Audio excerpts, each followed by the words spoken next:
நாம் செய்வதெல்லாம் சரி என்று நாமே நம்முடைய யோசனை கேட்டு நடப்போம். உலகத்திலேயே ஒரு அட்வைஸ் பண்ணுறேன் அங்கிள், உங்களுக்கு உலகத்திலேயே பெரிய ஆக்சிடெண்ட்டில் தள்ளிவிடுகிற ஒரு காரியம் என்ன தெரியுமா? நீங்கள் செய்கிறதெல்லாம் சரி என்று நினைக்கிறீர்களே, உங்கள் சுய புத்தி, அதுதான் உங்களை ஆக்சிடெண்ட்டில் கொண்டு போடும். தான் பிடிச்ச மயிலுக்கே 3 கால்னு முட்டாள்தனமான காரியம் அது. இப்படித்தான் ஒரு தன் புத்தி தன் ஞானி என்று என்கிற ஒரு பெரிய பழைய திருடன் இருந்தான், முட்டாள் திருடன். அவன் ஒரு கிராமத்துக்கு திருட போனான். அங்கே சுற்றி முற்றி பார்த்தா ஒன்றும் தெரில. நம்முடைய சர்ச்சில் இருந்து ஒரு பெல்லு கலண்டு கீழே கிடந்துச்சு, பெரிய வெங்கல மணி. அதை எடுத்துகிட்டு போனால் எவ்வளவோ 1000க்கு விற்கலாம். ஆனால் ஒண்டியாக தூக்கிட்டு போக முடியாது. என்ன செய்தான்? இதை உடைத்து கொஞ்சம் கொஞ்சமாக எடுத்துகிட்டு போயிடுவோன்ட்டு உடைத்தான். அடித்தா என்ன செய்யும்? அடித்தா என்ன நடக்கும்?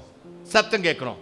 அதனால் இது செஞ்சால் கொஞ்சம் பஞ்சை எடுத்து 2 பஞ்சை பிச்சு தான் காதில் எல்லாம் அடைச்சி வச்சுக்கிட்டு பெரிய சம்பட்டியை எடுத்து மணியை உடைக்க ஆரம்பித்தான். ஊரே குடித்து இவனுக்கு மணி அடிச்சிட்டாங்க. நாம் நினச்சிக்கிறோம் நம்ம செய்கிறது யாருக்கு தெரியாது, நாம் யோசிக்கிறது எல்லாம் சித்திக்கும். முடியாது.